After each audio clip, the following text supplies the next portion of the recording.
Today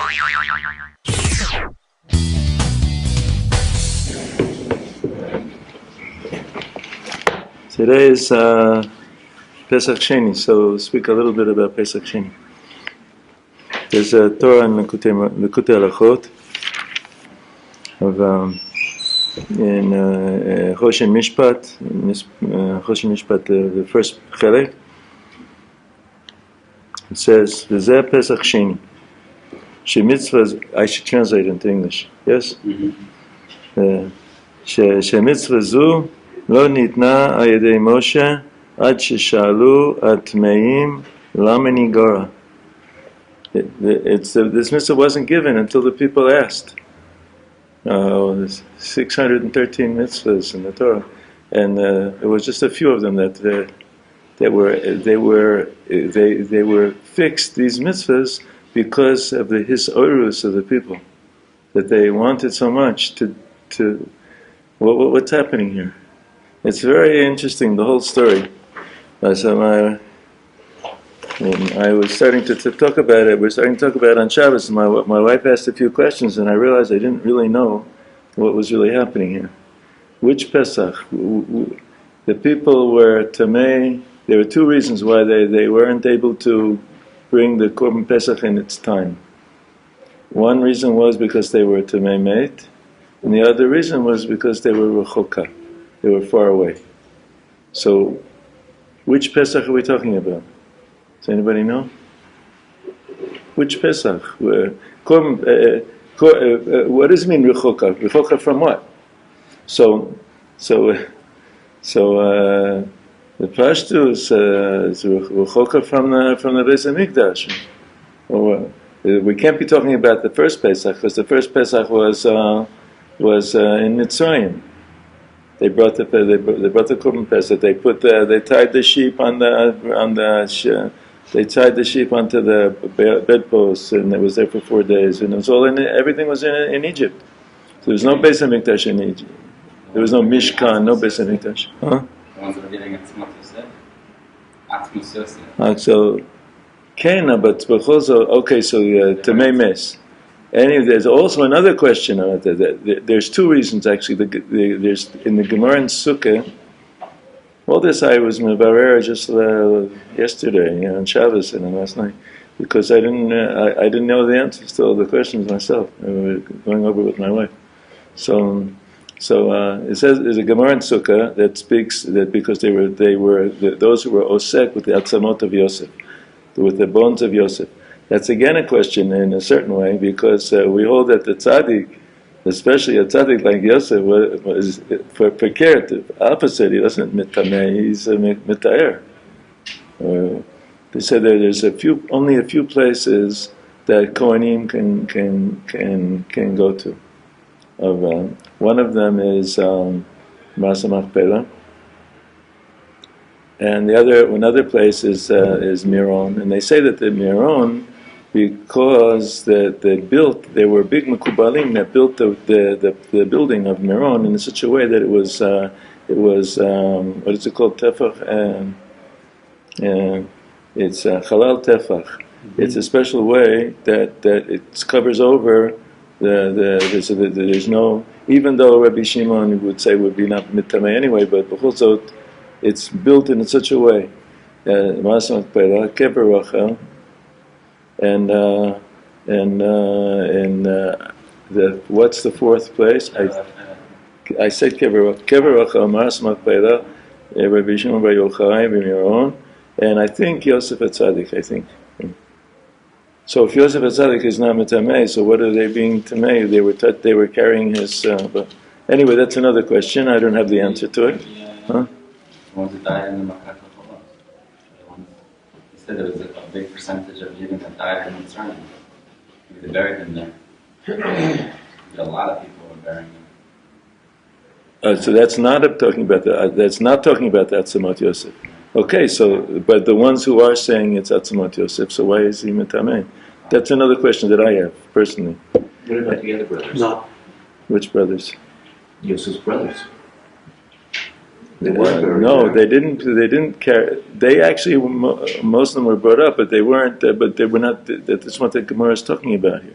It's talking about the bones of Yosef. Yosef gave a shavua, made a shavua that when you go out of Mitzrayim, that you should take my bones with you. And they buried him in the Mitzrayim. They buried him in the Nilus, in the Nile River, and because the opposite, Am Yisrael buried him in the Nile River because they didn't want to make it, because they were afraid that the Egyptians would make out of him a god, out of Yosef a god, and so then they would pray to Yosef because he would be the one who would be bringing up, because he was blessing the Nile River. So they hid him and they buried him in the Nile River. Anyway, B'kitzur, when it came time for the Geulah, there's a whole story there about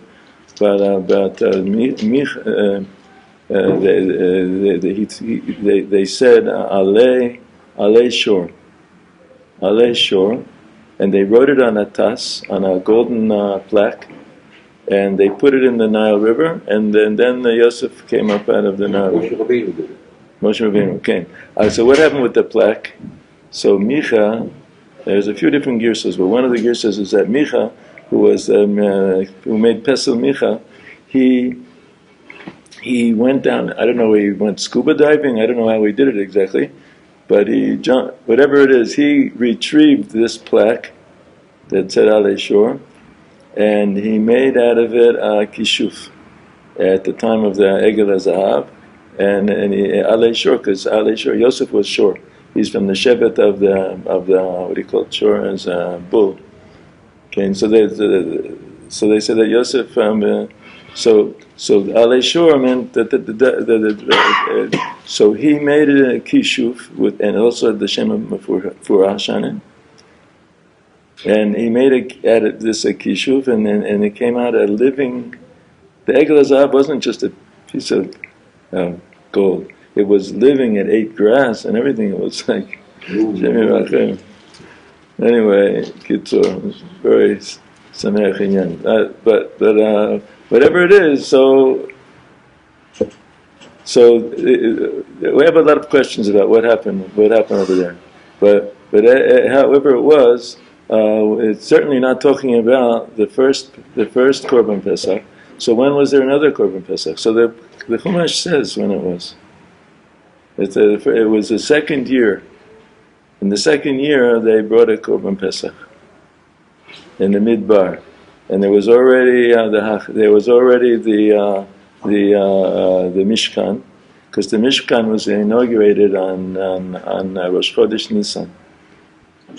There are those say that they were tamei. To the ones who were tamei were the ones who dealt with the bones of Nadav and Abihu, that were niftaru on the day of the inauguration of the Mishkan. And there's another question of why is it Rechoka? It would be Rechoka. Where were they? Everybody was in it. All the Yidden were in the Midbar, by the Mishkan. There wasn't anybody Rechok. So one of the interpretations is incredible. It says that there's a dagesh. It brings here in the English. You can see it even you can even see it here. It's brought here. They bring from the Sifri that there's a dagesh, a dot on top of the hay of the Rechoka. It says Rechoka. So it says that it means to tell you that they weren't really Rechoka at all.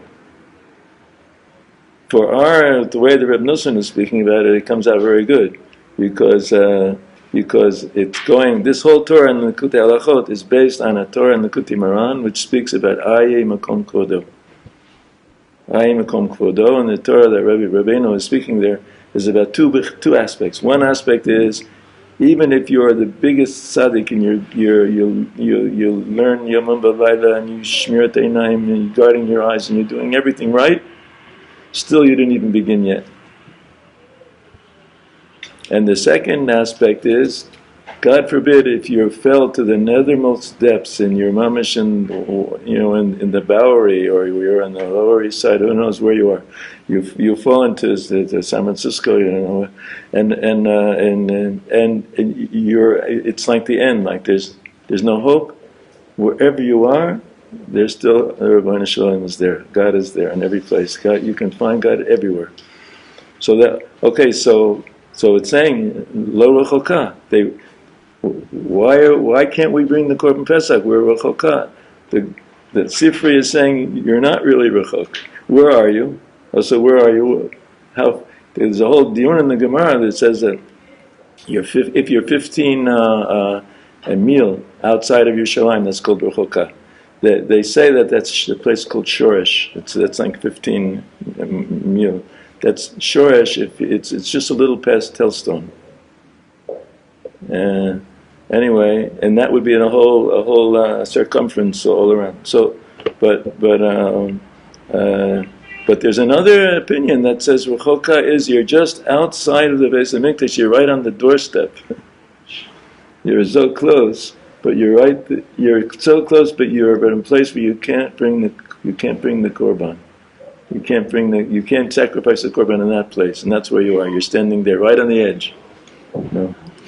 Anyway, with all of these things, lama nigar, all of these things, the law was that if you're rechoka, and even if your rechoka is not, even if you're far away, and your far away is not really so far, you're really, really right there, but you're just a little bit outside, or you're tamei meis, and whatever it was that they were tamei meis over, all the different dayot and the different opinions, still they couldn't bring the korban pesach in that year, the first year of the inauguration of the Mishkan, and then afterwards in the Beis Hamikdash they also couldn't bring it if these were these circumstances. So there's an lama negara. Why can't we do the mitzvah? We want so much to do the mitzvah. So now we go to Likutei Halachot. That was just an introduction a little bit to get into the sugya, to what I was talking about here. B'zeh b'chinas Pesach Sheni, shemitzvah zu lo nitna ayedei Moshe. This mitzvah wasn't given through Moshe. Moshe himself didn't know. He had to ask Hashem. Incredible thing here in the Chumash. It says that he went to he said, stand here, wait, and I'll ask Hashem and then I'll tell you. Moshe was so sure that he was going to get the answer right away that he just said, okay, just wait a minute. I'll ask Hashem and he'll tell me the answer. Imagine you could, every question you could ask somebody that's going to get the answer right from Hashem immediately. That's incredible. Anyway, so V'zeh Pesach Sheni, shemitzvah zu lo nitna al yedei Moshe, ad sheshalu atmeim, lama nigara. Why can't we? What's wrong with us? As lebilti akriv et korban Hashem v'chulei. I heard that in Chassidus they made this a big holiday today, and before the Baal Shem Tov, people didn't really pay too much attention to it because we don't have the Beis Hamikdash and we're not bringing korban Pesach. So what's the thing, So because by the Baal Shem Tov the whole big thing is, and the Hemshech is of course the continuation through all the teachings of Rabbi Nachman, Rabbi. So the whole inyan is to have a second chance. There's nowhere in the Torah where there's Sukkot Sheni or Yom Kippur Sheni, or I don't know. Only Pesach Sheni. What's going on here? So Pesach Sheni, you have another chance to bring the korban Pesach. The bilti ikriv et korban Hashem v'chulei. Hainu kana shebezeh meramzin she'en shum yeyush ba'olam. What Rabbeinu says, ein shum yesh ba'olam, that he says, Yeush is nicht veranden in Yiddish. There is no such thing as Yeush. It's not that you could be mityash, but don't mityash. Doesn't even exist. People told me that the Breslevers wrote on the walls of the Tei Gazim, on the gas chambers, inside the gas chambers, they wrote, Ein shum Yeush ba'olam klal. You're going to die in another 2 minutes. You know what I mean? There's no Yeush. What, to die is Yeush? Well, everybody has to die. I think there was only, I don't remember exactly, I think there were maybe 7 people in the world that didn't die. Eliyahu Navi. 4. No? 4. Okay, we'll look it up. I think there's 7, but we can count them all and look at all the records. Yeshua ben Levi, he stepped into the Gan Eden and he made a vow that he's not going to go out. Serach bat Asher. Chanoch. Okay. So how many we have? 4. And if somebody can bring one more, then we have 5. So there's a difference between who the 4 are. Okay. And So not the servant of Abraham? The servant of Abraham? no. Eliezer, something. Eliezer? I don't know. Or was they without sin? It's in a medrash. I saw it in the medrash, but I didn't prepare it right now before and now coming here, so I don't remember. But anyway, let's say there are 4, and even let's say there's 7. So how many is that compared to how many people have lived in the world? The chances of us being one of those people is not that great. There's already how many billions and billions of people that lived since the creation of the world, and only a handful, or maybe a handful and a half, whatever it is, have ever come to this world and not died. So what Yeush is to die. The neshama shel Yehudi never dies really. But it just has to go through its tikkunim, whatever it has to pass through.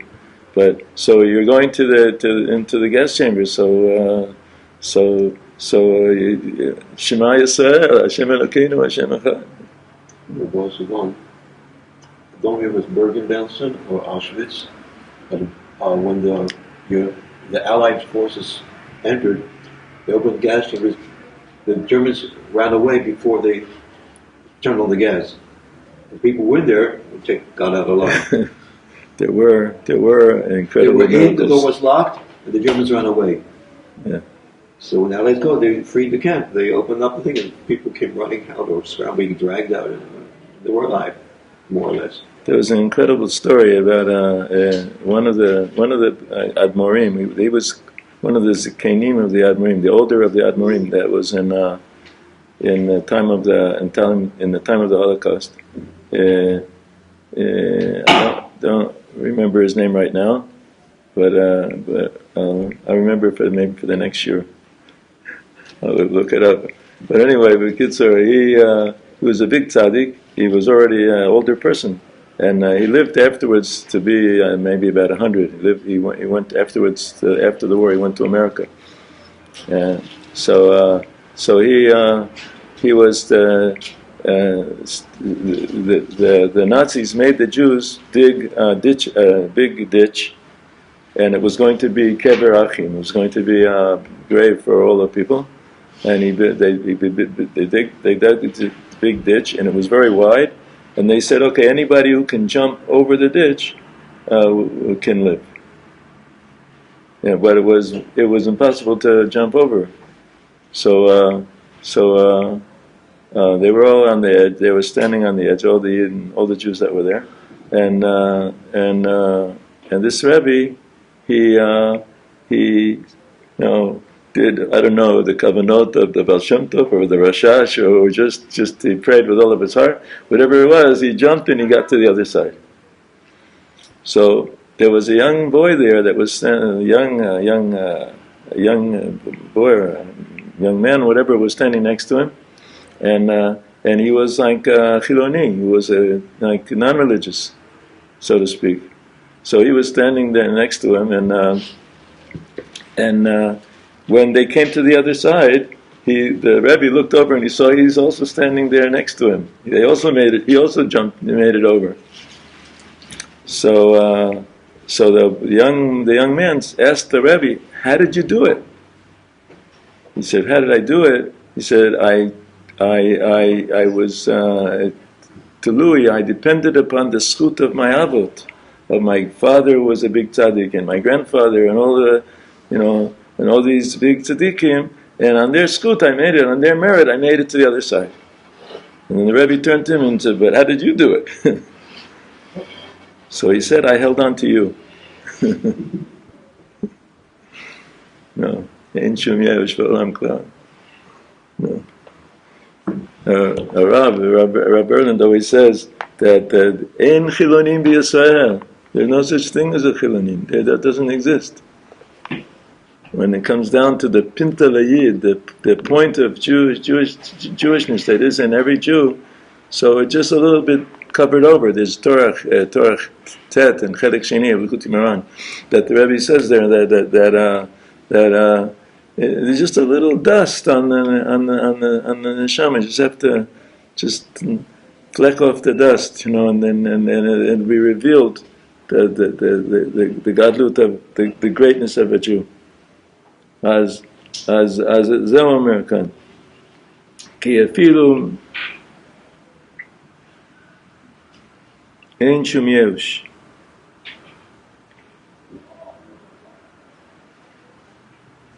כן, שאפילו ועל ידי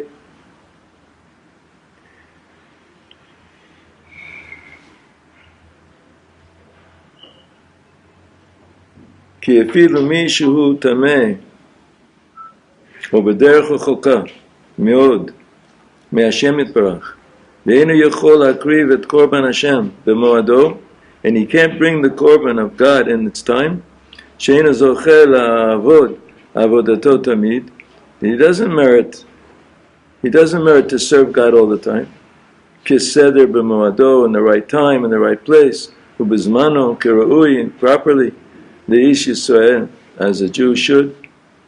אף על פי כן, אם אינו מייאש עצמו, מחמסף, he doesn't give up because of this.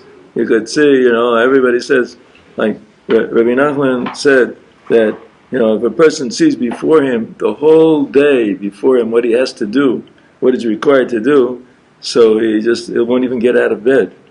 I know people that, I remember once I was in the Shiur, in Shiva Banim, and some people came over to me, some Americans, and they said they have a good friend that he was a young bachur. He was very religious at one time, and he went a little what's called a yerida, and went down a little bit, and he got so filled with despair that for a whole year he never got out of bed.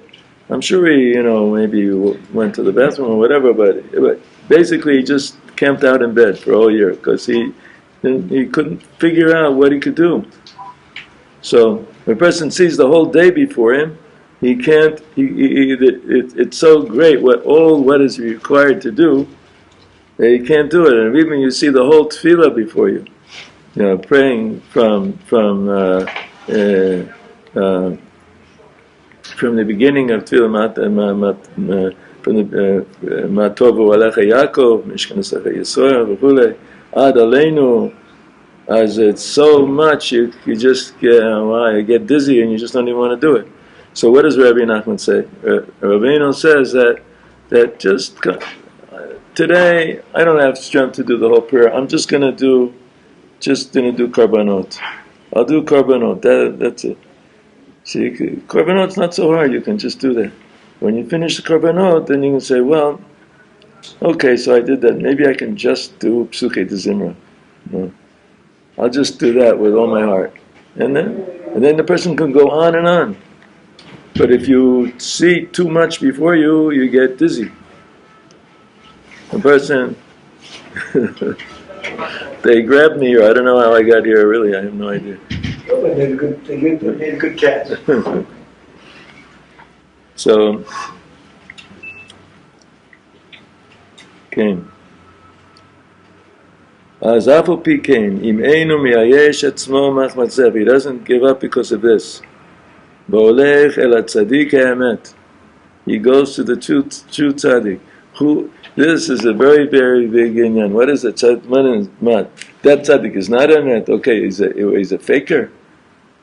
It's a very big inyan. Wrestle. We could talk about this for years, for maybe 50 years. We've been talking about it already.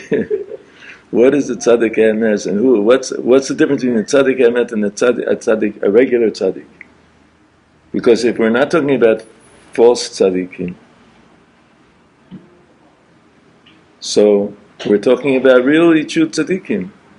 So if you go to the tzaddik emet, the true tzaddik, that there was in the beginning of the Idra Zuta of Rabbi Shimon Bar Yochai. The Idra Zuta is the last teaching that Rabbi Shimon Bar Yochai gave over before he left this world. And they say that he was thinking in the beginning of it. It speaks about that Rabbi Shimon Bar Yochai was thinking, no, he doesn't want to reveal it. He's just going to, when he gets to the next world, he's going to tell everybody about it.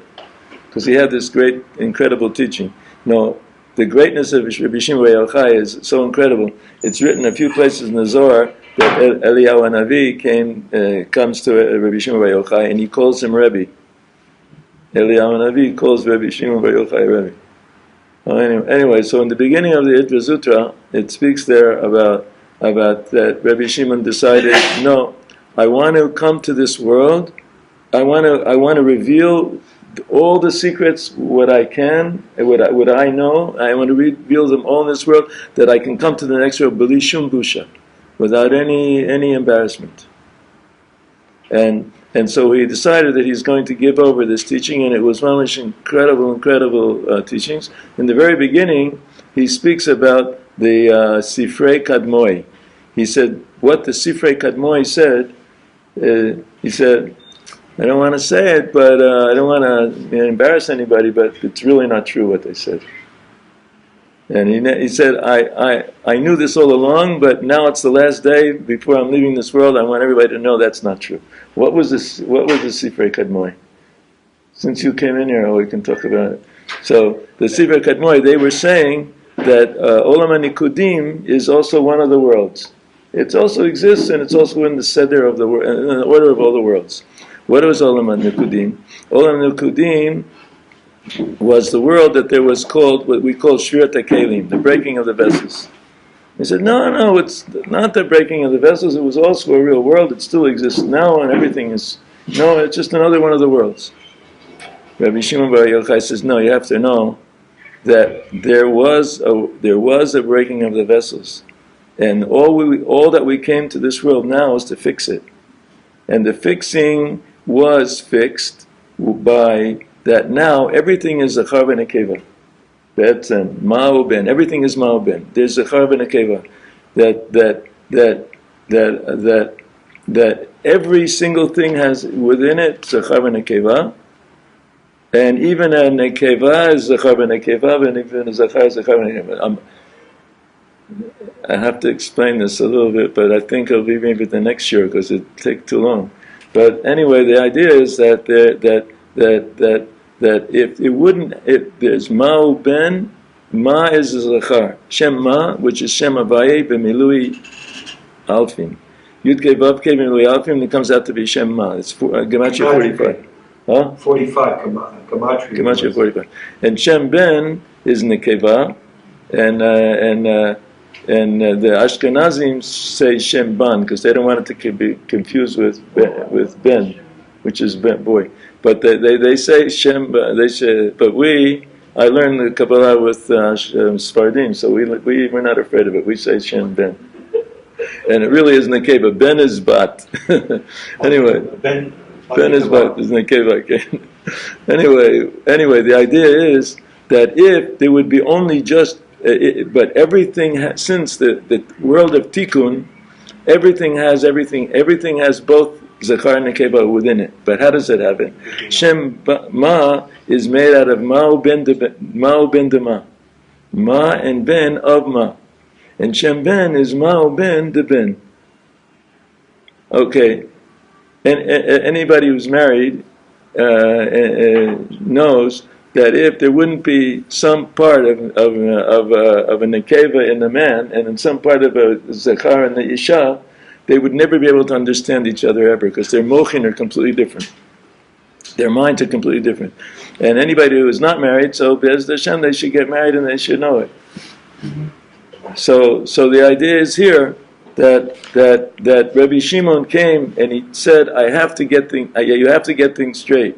That there was a shvira, that there was a breaking of the vessels, and there was a fixing, and we came here to fix it until the end. The Mashiach will finish the final fixing. And what you see that's broken, don't be nidhal. Don't be upset about it. Don't be confused, because that's what we came to this world for. To be part of the fixing. How do we fix? Very simple. The whole derech of Rabbi Nachman is so simple. It's really Torah and Tefillah. Torah and Tefillah. How much the biggest fixing. I saw in different teachings. It says about and Rabbi Nachman says his bodedus is amalia na ve'agadolim en hakol. His bodedus is the greatest thing. It's the highest thing. But that's true. But I heard from my Rav that if you only just did his bodedus, if you just did his bodedus 24 hours a day, so you would be, so to speak, you would be like the donkey. The donkey is also doing his bodedus 24 hours a day. I don't know if you've ever been in the fields at night, but you hear a donkey braying. He screams better than any Breslever, or better than most Breslevers anyway. He screams. How does it go? And he can go on, but he stays a donkey. So what is the inyan of his bodedus be'emet? His bodedus be'emet is to do his bodedus to realize that we've been given the greatest present in the world, which is Torah. Now we're in the Shiur Omer. We're on our way to the Mekabel Torah. Ein matana yoter gedola mizeh. And through the Torah, then you have strength to do real hisbodedus. Then you can really call out to Hashem. And if a person doesn't, okay, beseder, and you did your hour, you did your 2 hours, you did your 6 hours, you did your 24 hours. Hakol yafeh. Aval b'li Torah ze lo shum davar. That's the whole derech of the Rebbe b'kitzur. Aval when you have Torah, then you can daven. Then you can begin to pray. Whether it's praying of what the Anshi Knesset Gedolah or Mesader, which is Ruach HaKodesh Gamur, or it's praying of your own private prayers, which the Rebbe says that the klipot don't have any achizane. They can't touch it because you don't even know yourself what you're going to say the next minute. Anyway, so v'holech el tzaddik ha'emes. So this one line is very, very big. We have to explain it. What is a tzaddik ha'emes? So Rabbi Shimon bar Yochai was in his time. He was amongst many other great rabbis. So how is he the tzaddik emes? Ki hu haya b'shleimut betachlit hashleimut. He came to the tachlis hashleimut. If you could explain such a thing, it's almost impossible to explain. I remember Rabbi Eliyahu Sukkot was one of the great tzaddikim, the best of tzaddikim from the last generation. So he used to say, he said, our greatest simcha is, our greatest happiness is that we know from Rabbeinu, we know about the Rebbe. He says, I looked very closely and I saw that there are many people in our generation that are greater tzaddikim than us, that are greater lomdim than we are. They know more. He says, and still they don't know from Rabbeinu. They didn't know about the Rebbe. He says, we know about the Rebbe, but can we say that we are doing what the Rebbe asks us to do? Nobody can say that, really. He says, but how are we chosen? Like, can we say, I am because I was chosen that I know about the Rebbe.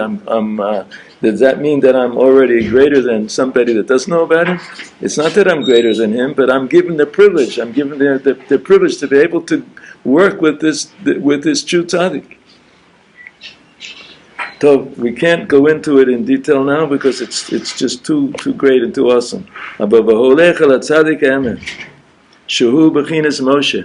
Because we know that Moshe was the tzaddik emet, that there were many people in the time of Egypt that didn't believe in Moshe, and of the people that didn't make it after the plague of the darkness, they would say that there are different opinions. There's some say that 1/5 of all the Yidden survived.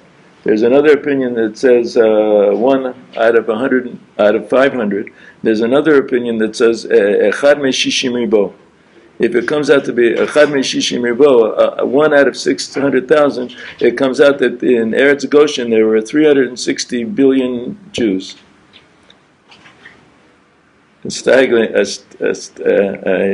mind-boggling. How do you say a mind-boggling number? That means that they had skyscrapers that were bigger than the Migdal Tu'umim, one right next to another. Like in Eretz Goshen, but only Shishim Ribo, it's only 600,000 Yidden left. The other ones, they didn't believe in Moshe. As La'amin b'Moshe. I heard this a lot of times. It says that what's the Ma'ila of Am Yisrael is the Ma'ila of Am Yisrael is v'yaminu b'Hashem uve Moshe Avdo as la'amin b'Tzaddik ha'emet as bebedai ze Moshe. There's a tradition in Breslev that the Tzaddik ha'emet, well, they were as a shorsh, all from the shorshim of Moshe.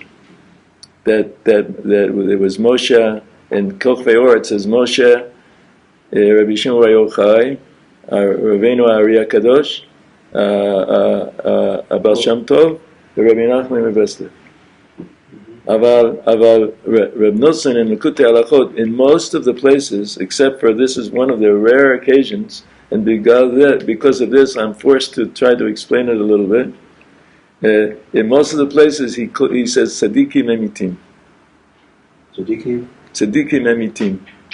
He also Tzaddik Emet. He says it in plural. Emitim. Because he didn't want to get involved in this thing here now. He wanted to say, if you believe in this certain tzaddik, so go on with it. Because if you'll believe in this tzaddik, eventually you'll come even more. You'll come even higher. Right? We didn't come here to knock off any tzaddikim in the world. That's not what we came here for. As a matter of fact, the Rebbe said the opposite. He said we have to believe in all the tzaddikim, because through that you'll eventually come to believe in the true tzaddik. Mm-hmm. But don't, God forbid, ever speak badly about any tzaddik in the world, because if you do, you're finished. So anyway, what is all about? V'olech l'tzaddik ha'emet shehu b'chinas Moshe lidrosh et Hashem v'shoel v'vakesh lama nigara. Why can't we bring la'akriv et korban Hashem? Why can't we bring the korban Pesach? Ki ha'af al pi shetameti et nafshi. I made my soul impure. In other words, through all the verot that a person did. And I made myself far away from Hashem. How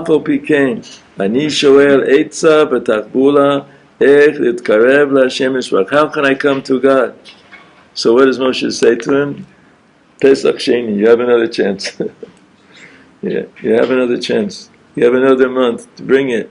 And the most incredible thing is that Pesach Sheni, you can eat, like what we do is we eat matzah and with a piece of bread right next to it. You don't have to get all the chametz out. You can have the matzah there, you can have the lechem, you can have the chametz there. You have another chance now. Pesach Sheni. Tamid yesh lecha עוד chance. ושום מבקש למה נגרע להקריב קורבן השם כי אף על פי שטמאתי את נפשי ונתרחקתי מהשם יתברך אף על פי כן אני שואל עצה ותחבולה איך להתקרב להשם יתברך. How can I come close to God? כי בוודאי יש עצה גם בשבילי. For sure there's an עצה also for me. One of the biggest tricks of the Yetzer Hara is to always say that all that they're talking about here is very nice, but doesn't have to do with me. It's not true. It has to do with all of us, every one of us, And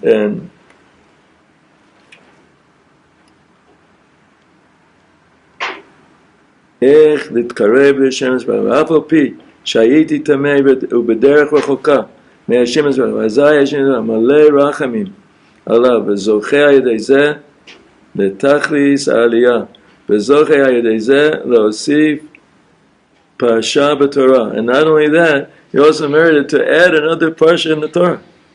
You imagine having because of your question, you added a whole part of the Torah.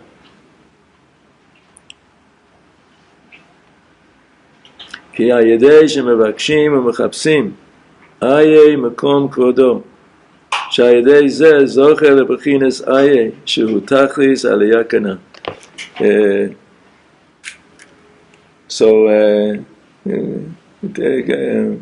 Getting I don't care if all these.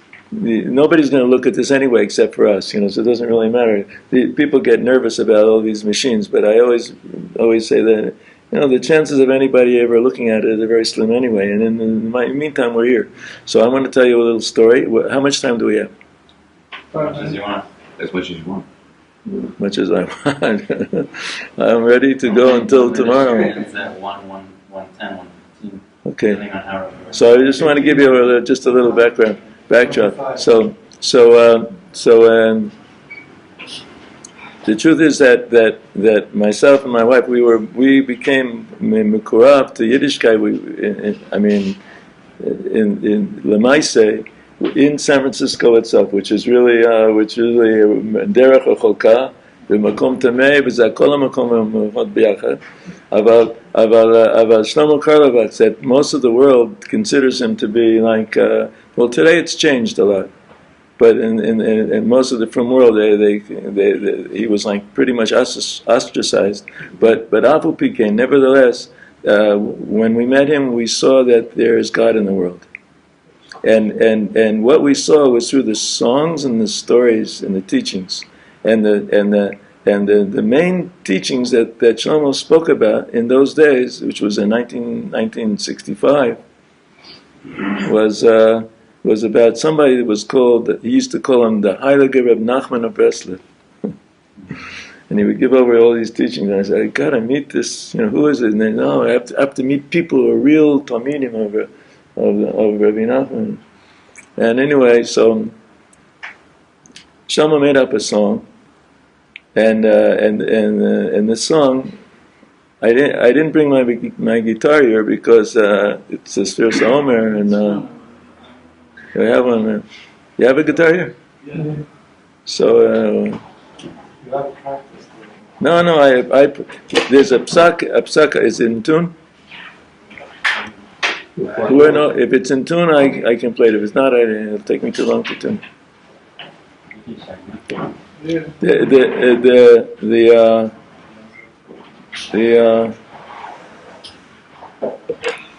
Rabbi Moshe Haberstam, Zichrono Libracha, as he gave a psak halacha that on Sfiras HaOmer, on Motzi Shabbos, if you're used to playing every Motzi Shabbos with instruments, so you can also all during the Omer you can play.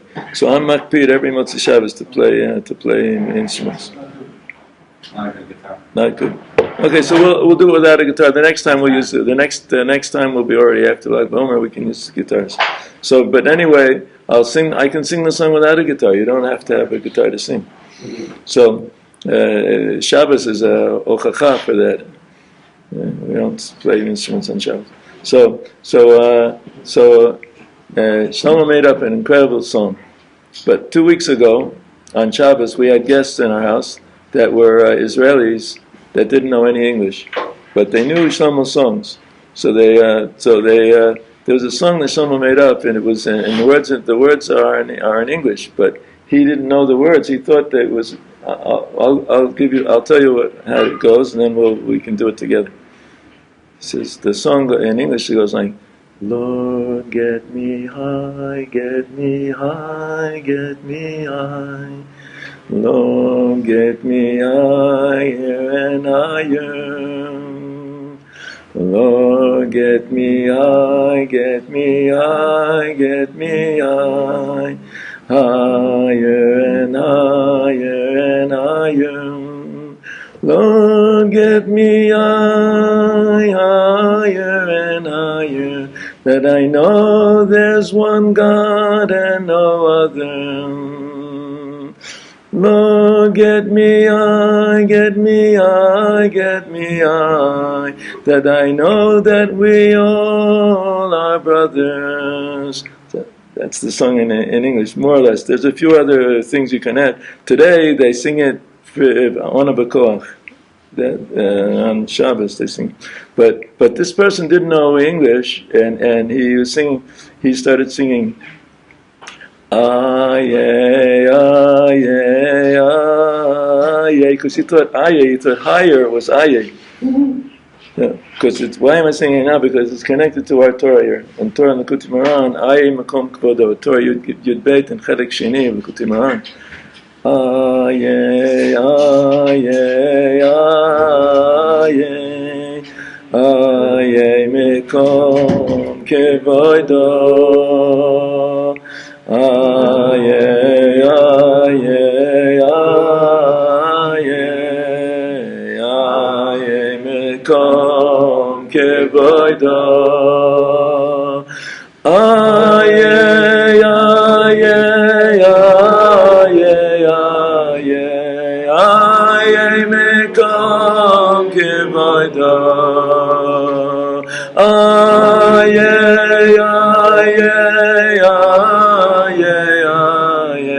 aye, mekom kevodo. Aye, aye,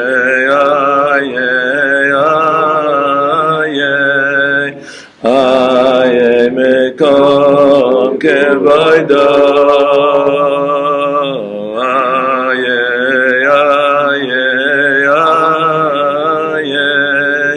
aye, mekom kevodo. So, Hashem Yazor Lanu, Hashem should help us that we should all never give up, and that even if we think that the Rebbe could tell people that they thought they were big tzaddikim, that you didn't even begin yet, but he gave over to Rav Nosson just the second part. He said, Rav Nosson, your work is to encourage people. You don't have to knock anybody down. Because we don't have strength to do that. Or he said, Rav Nosson, your work is only to encourage, to the chazek everybody.